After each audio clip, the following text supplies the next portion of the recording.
I had a ghost in my house for one night. I had a ghost in the house one night, just one night. At the time, I lived alone. Still do. Still in the same house. I was 35 and had been living in my home for about 2 or 3 years.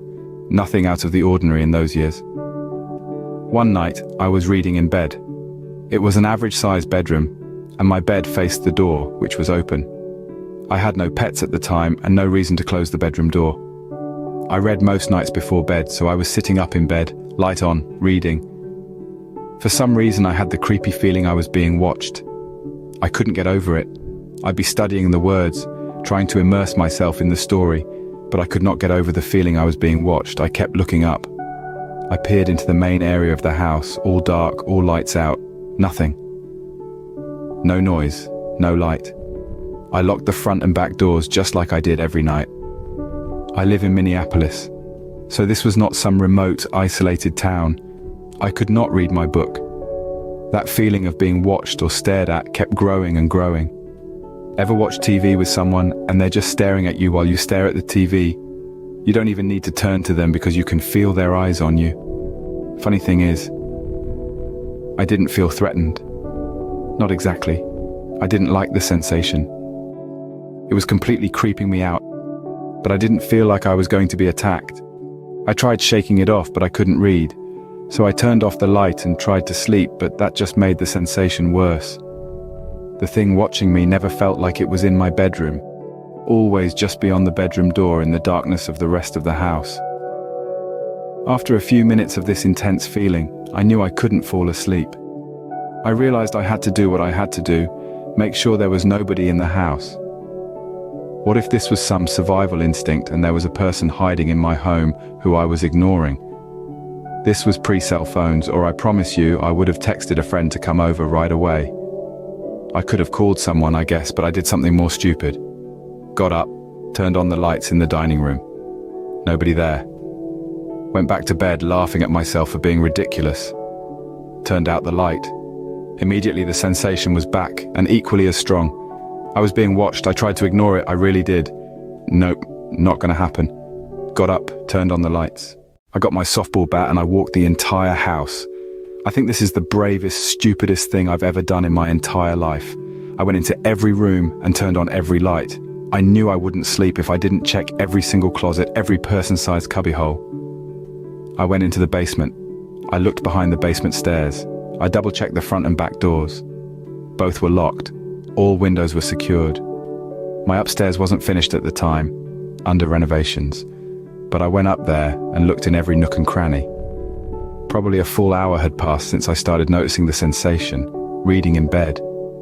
If someone were hiding in my house and meant me harm, I seriously doubt a chunky 35-year-old with an aluminium bat would have done much harm. So that was dumb of me. But I felt very confident I was alone in the house. This was my mind playing tricks on me. The house was empty. I was now 100% sure. I went back to my bedroom, all the lights in the house off except the bedside light. I was still rattled, freaked out that I thought walking the house was necessary in the first place. I mean, who does that? I laughed at myself for freaking out.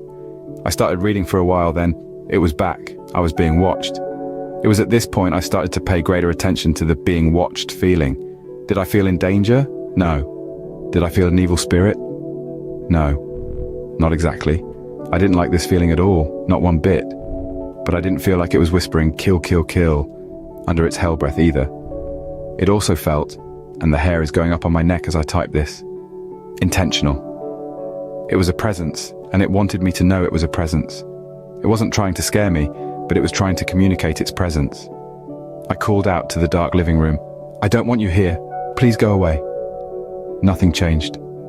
I yelled other phrases like, "I don't know what you want," and even "go into the light." I got that from the Poltergeist movie, the original one. This now strikes me as a dumb thing to yell, but I didn't know what else to do. I can't say I believed in ghosts, but I also can't say I didn't. I've had weird, freaky things happen in life, but nothing like this. I was being watched. Okay, I said to myself, fine, no sleep tonight. I read my book to the best of my ability, knowing there was no one in the house with me. I woke up in the morning with the bedroom light on and the book on my chest. The last time I looked at the clock was around 4 a.m. In the morning, my eyes burned since I'd barely slept, and I felt hungover, exhausted from tension. The feeling of being watched was also gone. I walked around the house and it felt like it did every day, just normal. I called in sick to work and slept until noon. Since I had the day off, that afternoon I did house projects. I was in the middle of cleaning out a filing cabinet, throwing out old papers and making room for new stuff when my phone rang.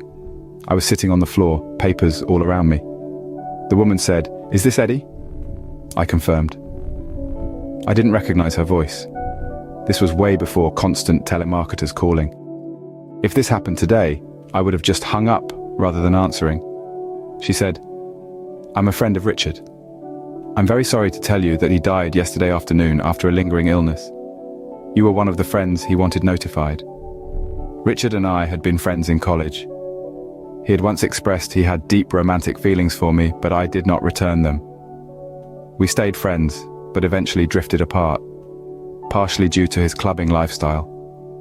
He wanted flashy clothes and jewelry, and I wanted to garden and read books. No drama, just some friends you don't keep up with. But he was a good man, and we had several years of a really nice friendship. I hadn't been in touch since I moved to Minneapolis. I was a little surprised I was on his call list, actually. The minute she said he had died, I knew that it was Richard in my home the previous night. I knew it. It all made perfect sense. The idea of being watched, of it not being dangerous, but just a presence, as if he wanted me to know he was there. It was an intensity without malice. Richard said goodbye. I've never felt anything like that in the house ever again.